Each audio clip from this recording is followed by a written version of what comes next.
একটা কিন্তু পরিস্থিতি তৈরি হতে চলেছে যেখানে কিন্তু পশ্চিমবঙ্গে এসআইআর হওয়ার সম্ভাবনা রয়েছে। এবার কথা হচ্ছে এসআইআর কি খুব ভয়ঙ্কর একটা জিনিস? ভোটার লিস্ট থেকে কি যে কেউ বাদ যেতে পারে? এই সমস্ত কোশ্চেনগুলো সাধারণ মানুষের মনে কিন্তু অলরেডি ওঠা শুরু করেছে। কিন্তু যেটা এসআইআর নিয়ে যদি আপনি ডিটেলস জানেন তাহলে কিন্তু আপনার একটা জিনিস পরিষ্কার হয়ে যাবে, এসআইআর নিয়ে ভয় পাওয়ার মতো কিচ্ছু নেই। তো আমি আমার আজকের ভিডিওতে দেখানোর চেষ্টা করব যে এসআইআর একটা সিম্পল জিনিস। আপনার কাছে যদি প্রপার ডকুমেন্ট থাকে, ডকুমেন্টেশন ঠিক থাকলে আপনার এসআইআর নিয়ে আপনার কোনো টেনশনের কোনো জায়গা নেই। কিন্তু আপনার যদি ডকুমেন্টেশন ঠিক না থাকে তাহলে কিন্তু আপনার ভোটার লিস্ট থেকে নাম বাদ যাওয়ার সম্ভাবনা প্রবল।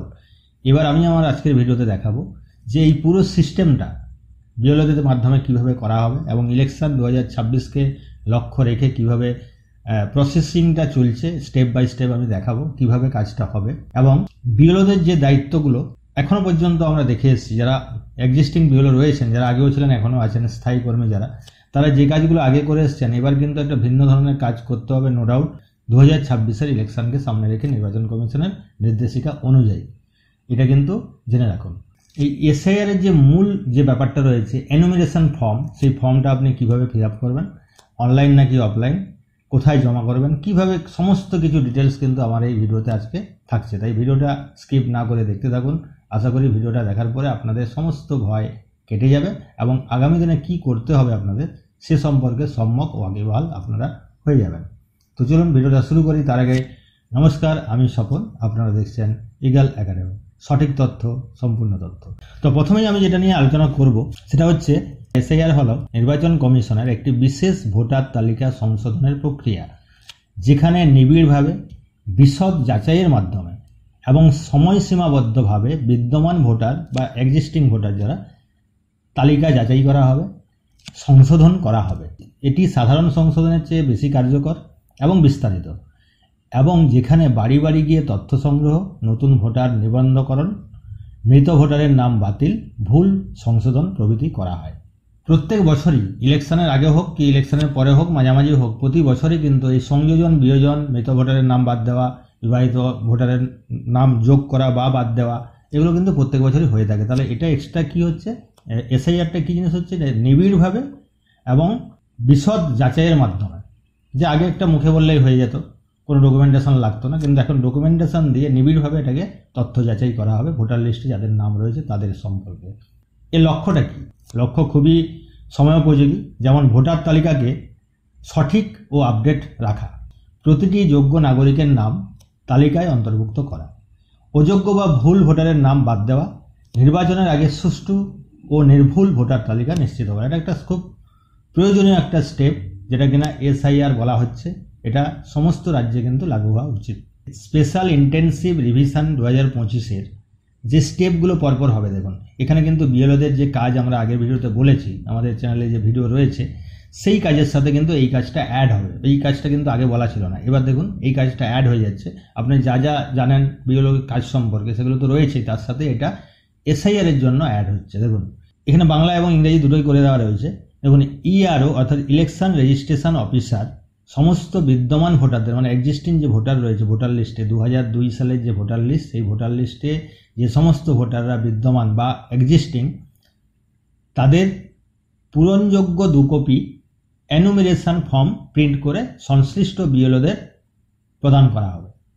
কে প্রদান করবেন না, ইআরও বিএলওদেরকে ভোটার লিস্ট অনুযায়ী, যে বুথে যতগুলো ভোটার রয়েছে সেই লিস্ট অনুযায়ী প্রত্যেকের জন্য 2টো করে ফর্ম, যেটাকে বলা হচ্ছে এনুমিনেশন ফর্ম, সেই 2টো ফর্ম কিন্তু বিএলওদের হাতে আসবে। 2 নম্বর পয়েন্টে দেখুন ইআরও বিএলওদেরকে ভোটার তালিকা যে সংশোধন কিভাবে হবে প্রসেস নিয়ে কিন্তু তাকে ট্রেনিং দেবেন, এবং বিএলও প্রত্যেক এক্সিস্টিং ভোটারকে বাড়ি গিয়ে 2 কপি এনুমিনেশন ফর্ম বিতরণ করবেন। তাহলে ফর্ম 2 কপি পাওয়া হলো, এবং সেই ফর্মগুলো কিন্তু বাড়ি বাড়ি গিয়ে আপনাকে ডিস্ট্রিবিউট করতে হবে। এবং একটা বাড়িতে একজন ভোটার এমনটা তো নয়, একটা বাড়িতে 10 জন ভোটার থাকতে পারে। তাহলে 10 গুণিত 2 20টা ফর্ম কিন্তু আপনাকে প্রত্যেকের হাতে তুলে দিতে হবে।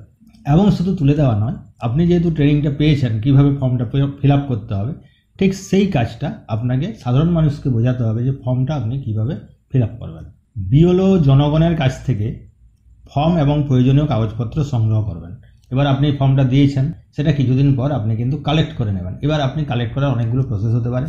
এক হচ্ছে আপনি ওদেরকে রিকোয়েস্ট করতে পারেন যে আমি বুথে বসছি, আপনারা ফর্মটা নিয়ে আসুন। এবার এটা একটা প্রসেস হতে পারে। দ্বিতীয় প্রসেস, আপনি ওনার বাড়ি গিয়ে সবারগুলো কালেকশন করে নিলেন, ডকুমেন্টগুলো কালেকশন করে নিলেন, এবং যদি কারো কিছু প্রবলেম থাকে সেগুলো সলিউশন করে নিলেন, এটা হতে পারে। আবার আরেকটা জিনিস হচ্ছে, এই এনুমারেশন ফর্মটা জনগণ মানে এক্সিস্টিং ভোটার কিন্তু দুটো উপায়ে ফিল আপ করতে পারবে। এক হচ্ছে অফলাইন মোড, যেটা যে ফর্মটা আপনি দিলেন সেই ফর্মটা ফিল আপ করে আপনার হাতে তুলে দিল, অফলাইন মোড। এবার ও কিন্তু নিজেই অনলাইনে ওইটা কিন্তু ফর্মটা ফিল আপ করতে পারে ভোটার সার্ভিস পোর্টালে গিয়ে। সেই প্রসেস কিন্তু আমরা পরে দেখিয়ে দেবো। এবার যদি দেখা গেল তিনি অনলাইনটা করে দিলেন, এবার সেক্ষেত্রে কিন্তু আপনার হেডেকটা কমলো। এবার যদি না করে আপনাকে অফলাইনে ফর্মটা দেয়, তাহলে কিন্তু দুটো সফটওয়্যার রয়েছে, সেই সফটওয়্যারগুলোর নাম হচ্ছে বিওলো অ্যাপ বা ECIN নেট অ্যাপটা আপনি ডাউনলোড করবেন, এবং সেই অ্যাপের মাধ্যমে আপনি কিন্তু ওই কালেকশান যে ডাটাগুলো রইল আপনার এনুমেরেশন ফর্মগুলো, সেগুলো আপনাকে অনলাইনে আপলোড করতে হবে, যদি এক্সিস্টিং ভোটার ওটা না করে আপনাকে জাস্ট অফলাইন ফর্মটা প্রদান করে। এবার আপনার যদি কম্পিউটার থাকে তাহলে ডাইরেক্ট অফিসিয়াল ওয়েবসাইট যেটা রয়েছে ভোটার সার্ভিস পোর্টালে, সেখান থেকে আপনি করতে পারেন। তারপর যেটা স্টেপ রয়েছে দেখুন, BLO to give recommendation on each enumeration form so receive. তিনি যে ফর্মটা রিসিভ করলেন সেটাকে কিন্তু সাইন করে রেকমেন্ডেশন করতে হবে, রেকমেন্ড করতে হবে যে আমি সব কিছু ঠিকঠাকভাবে পড়ে দেখেছি, সব ওকে আছে, ডকুমেন্টেশন ওকে আছে। তারপরে দায়িত্ব সহকারে তিনি কিন্তু সেখানে সাইন করবেন, এবং সাইন করার পর তিনি সেটা আপার লেভেলে সেটা পাঠাবেন। এরপরের পয়েন্টে দেখুন, বিওলো সুপারভাইজার বিওলোদের কাজের পরিমাণগত এবং গুণগত উভয় দিক থেকে পরীক্ষা করবেন। বিওলো সুপারভাইজাররা বিওলোদের সবসময় সুপারভাইজ করতে থাকবেন। এবার দেখুন, AERO যেসব ফর্ম বিওলোর দ্বারা সুপারিশকৃত নয় সেগুলো যাচাই করবেন। এবার দেখুন কি হচ্ছে ব্যাপারটা, যে ধরুন আপনার বিওলো যেগুলো রেকমেন্ডেশন দিতে ভুলে গেছেন, এমন কিছু ফর্ম যদি AEROর কাছে জমা পড়ে, তাহলে তিনি কিন্তু সেই ফর্মগুলো যাচাই করবেন। এবার নিউমিনেশন যে ফর্ম, সেই ফর্ম জমা দেওয়ার প্রসেসটা হয়ে গেল। এবার দেখুন, পোলিং স্টেশন পুনর্বিন্যাস এবং সেকশন বা পার্ট সীমা ও অবস্থান চূড়ান্তকরণ করা হবে। তারপরে একটি পোলিং স্টেশনে আদর্শভাবে 1200-র বেশি ভোটার থাকবে না। এবার ধরুন আপনি যে বুথ নিয়ে কাজ করছেন, সেই বুথে দেখা গেল 1200-র বেশি কিন্তু ভোটার রয়েছে, বা 1200-র কম ছিল, এবার নিউ এন্ট্রিগুলো হয়ে যাওয়ার পর দেখা যাচ্ছে 1200 পেরিয়ে যাচ্ছে। 1200-র বেশি কিন্তু কোনো বুথে ভোটার থাকবে না। যদি 1200-র বেশি হয়ে যায় তাহলে কিন্তু বুথটাকে ভেঙে দুটো বুথ করা হবে। তো সেই কাজটা কিন্তু এর পরের স্টেপ। যেহেতু আপনার ভোটার লিস্ট অনুযায়ী আপনি সবার কাছে এনুমেরেশন ফর্ম দিয়েছেন, ফর্ম কালেক্ট করেছেন, সমস্ত ঠিকঠাক রয়েছে, ভোটার লিস্টে ভোটার বাড়তে পারে, কমতে পারে, কমলে কোনো সমস্যা নেই, বাড়লে কিন্তু আপনার 1200-র বেশি হয়ে গেলে কিন্তু বুথ ভেঙে যাবে। এরপরে কাজ যেটা রয়েছে, আপনাকে খসড়া ভোটার তৈরি করতে হবে, এবং এই তালিকায় তারাই থাকবেন যারা সঠিকভাবে ফর্মটা পূরণ করেছেন। আমরা বিহারের ক্ষেত্রে দেখেছি প্রায় কয়েক লক্ষ, মানে 20 থেকে 25-30 লক্ষ হতে পারে, সেই সংখ্যক ভোটার কিন্তু এক্সিস্টিং ভোটার, তারা কিন্তু ফর্মটা ফিল আপ করেনি, ওই জন্যই তারা লিস্ট থেকে বাদ গিয়েছে। এর পরবর্তীকালে যখন ফর্মটা ফিল আপ করবে তারা কিন্তু আবার লিস্টে ইন করে যাবে, ওটা নিয়ে কোনো সন্দেহ নেই। তাই যারা ফর্মটা ফিল আপ করেছে তার উপরে বেস করে একটা খসড়া ভোটার লিস্ট বা ইলেকট্রাল রোল কিন্তু তৈরি করা হবে। এরপরে publication of draft electoral roll, খসড়া ভোটার তালিকা প্রকাশ হবে, এবং এরপরে যেটা রয়েছে দাবি এবং আপত্তি জমা নেওয়ার সময়কাল। এবার কি হচ্ছে, আপনি ভোটার তালিকা খসড়াটা প্রকাশ করার পরে কিছু লোকের তো সমস্যা থাকবেই, কারো নাম এসছে, কারো নামে ভুল এসছে, কারো নামটা আসেনি অথচ ফর্ম ফিল আপ করেছিল। এই সমস্ত সমাধানগুলো এরপরে কিছু সময় ধরে হবে, এবং তারপর বাড়ি বাড়ি গিয়ে ফর্ম সংগ্রহের সময় পাওয়া ফর্মের উপর সিদ্ধান্ত গ্রহণ এবং দাবি ও আপত্তি নিষ্পত্তি একসঙ্গে সম্পন্ন করা হবে। দুটোই কাজ কিন্তু অ্যাট দ্য সেম টাইম চলতে থাকবে। ওদিক থেকে নিয়ে আসা হবে, বাড়ি বাড়ি গিয়ে ফর্ম কালেক্ট করা হবে, এবং এখানে কারো কোনো অবজেকশন থাকে, কারো নাম আসেনি, নামে ভুল আছে, না এইগুলো সমস্যাগুলো যেগুলো থাকবে তার সলিউশন হবে, এবং নির্দিষ্ট সময়ের মধ্যে। চূড়ান্ত ভোটার তালিকার মান যাচাই এবং কমিশনের অনুমতি নিয়ে চূড়ান্ত প্রকাশের প্রস্তুতি নেওয়া হবে এর পরবর্তী স্টেপ। এবং শেষ যে স্টেপটা রয়েছে, ডাটাবেস আপডেট ও সাপ্লিমেন্ট প্রিন্ট করা, চূড়ান্ত ভোটার তালিকার প্রকাশ হয়ে গেল ব্যাপারটা। এইভাবে কিন্তু স্টেপ বাই স্টেপ কাজগুলো হতে থাকবে। এবার যেটা কোশ্চেন হচ্ছে, এনুমেরেশন ফর্মটা আমি কিভাবে ফিল আপ করবো, বা ফর্মটা কি, ঠিক আছে? এটা অনলাইন অফলাইন দুভাবেই করা যায়, আমি আগেই বলেছি। আমি এখানে অফলাইনটা দেখাবো, যারা বিওলো রয়েছেন তারাও দেখুন, যারা সাধারণ মানুষ তাদের জন্য অবশ্যই কেননা নিজেরা ফর্মটা ফিল আপ করতে পারলে আপনারা অনলাইনে নিজেরাই আপলোড করে দিতে পারেন। দেখুন, এটা হচ্ছে সেই এনুমিরেশন ফর্ম, যেটাকে বলা হচ্ছে অ্যানেক্সার সি। এখানে প্রথমে রয়েছে electors name, epic, address, pre printed, এগুলো প্রিন্ট অবস্থায় থাকবে। Serial number, part number, name, assembly constituency, parliamentary constituency name থাকবে এবং স্টেট থাকবে, এগুলো সব প্রি প্রিন্টেড অবস্থায় থাকবে, মানে আগের থেকে লেখা থাকবে, আপনাকে এগুলো লিখতে হবে না। এখানে একটা ওল্ড ফটো লাগানো থাকবে, আপনাকে এখানে ওল্ড ফটোটা কোত্থেকে আসছে, যেটা আপনার ভোটার লিস্টে যে ফটোটা ছিল সেই ফটোটা এখানে লাগানো থাকবে। এখানে আপনাকে একটা কারেন্ট ফটো আপনার যেটা রয়েছে সেটা লাগিয়ে নিতে হবে। এরপরে হচ্ছে ডেট অফ বার্থ এখানে দেবেন, আধার নাম্বার এখানে দিয়ে দেবেন, মোবাইল নাম্বারটা এখানে দেবেন, ফাদার্স নেম বা লিগ্যাল গার্ডিয়ান কেউ যদি থাকে তার নাম এখানে দেবেন, এপিক নাম্বার যদি অ্যাভেলেবেল থাকে দিতে পারেন, মাদার্স নেম এখানে দেবেন, এপিক নাম্বার এখানে দিয়ে দেবেন যদি অ্যাভেলেবেল থাকে। সবারই অ্যাভেলেবেল রয়েছে, যাদের রয়েছে তারা অবশ্যই এখানে এপিক নাম্বারগুলো দিয়ে দেবেন। স্পাউস নেম এখানে যদি আপনি স্বামী হন স্ত্রীর নাম, স্ত্রী হলে স্বামীর নাম এবং তার এপিক নাম্বার যদি অ্যাভেলেবেল থাকে এখানে দিয়ে দেবেন। তারপরে দেখুন রয়েছে একটা ডিক্লারেশন, এটা হচ্ছে most important. I hereby declare that to the best of my knowledge and belief. প্রথম পয়েন্ট যেটা রয়েছে দেখুন, I am above 18 years old of age, ordinary resident on the above address and a citizen of India. আমি 18 বছরের উপরের একজন ব্যক্তি এবং আমি এই ঠিকানার, যে ঠিকানা প্রিন্টেড অবস্থায় এসছে সেই ঠিকানায় আমি স্থায়ী বাসিন্দা। এবং এখানে কিছু চেকবক্স রয়েছে দেখুন। প্রথম চেকবক্স যেটা রয়েছে সেখানে রয়েছে I was born in India before 1/7/87, মানে 1987 সালের 1 জুলাইয়ের আগে আমি যদি জন্মে থাকি, যদি এখানে আমি টিক দিই তাহলে আমাকে শুধুমাত্র ডকুমেন্ট হিসাবে ফর সেলফ নিজের ডকুমেন্টটা দিলেই হবে, অন্য কোনো ডকুমেন্ট লাগবে না। কী ধরনের ডকুমেন্ট? যে ডকুমেন্ট আপনার এস্টাবলিশিং করে ডেট অফ বার্থ এবং প্লেস অফ বার্থ, মানে আপনার জন্ম তারিখ এবং কোথায় জন্মেছেন, এটাকে পাবলিশ করার জন্য একটি মাত্র ডকুমেন্ট শুধু আপনার দিতে হবে যদি আপনি 1/7/1987 সালের আগে জন্মগ্রহণ করে থাকেন। এবার যদি আপনি 1/7/87 থেকে 2/12/2004 মধ্যে আপনি জন্মগ্রহণ করে থাকেন তাহলে সেক্ষেত্রে কী হবে? সেক্ষেত্রে দেখুন, provide any document for self from the list given below establishing date of birth and place of birth. তাহলে কিন্তু আপনার যে নিজের ডকুমেন্ট রয়েছে যেখানে আপনার ডেট অফ বার্থ এবং প্লেস অফ বার্থ, মানে আপনার জন্ম তারিখ এবং জন্মের জায়গা যেখানে নির্দেশ করা হয়েছে সেই ডকুমেন্ট আপনাকে সাবমিট করতে হবে। অ্যাট দ্য সেম টাইম আপনাকে কিন্তু আপনার বাবা অথবা মায়ের এই ডেট অফ বার্থ এবং প্লেস অফ বার্থ, মানে জন্ম এবং জন্মস্থানের যে মানে প্রমাণপত্র, সেই প্রমাণপত্রও আপনাকে দিতে হবে।